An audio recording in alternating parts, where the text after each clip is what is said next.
Today I'm making a tarte fine aux pommes, which is a classic French dessert, and it sounds fancy and looks really impressive, but it's super easy to make and is just a really nice apple tart. So we start off with an apple compote. Not everyone puts this on theirs, but most people do, and I think it's really nice because it just rounds off the flavor and makes it more apple-y basically. But to do this, really simple, taking a cooking apple because then it will break down nicely and make a more even texture. And we're gonna peel it and core it and then roughly chop it, put it in a microwave-proof dish. You can do this on the hob as well, but I find it quicker and more mess-free to just do it quickly in the microwave. Bit of water and then in for 5 minutes on full power, and you'll see it will fully break down into a compote. So all that's left to do is to stir it.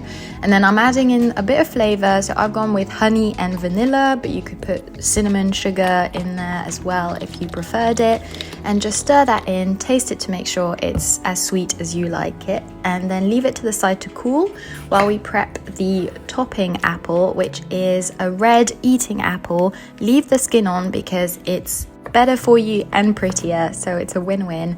And then just cut it around the core so then you can make thin slices as so. And then we're ready to go.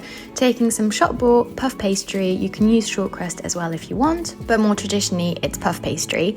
And then I'm gonna create a crust just by scoring it with the tip of a knife but not going all the way through. And then within that crust, I'm layering some creme fraiche, which will just bring some nice richness and tanginess to the dish, and then spreading that out thinly and then topping with our compote, nice generous amount, spreading that out again, and then all that's left to do is to layer on the apple slices.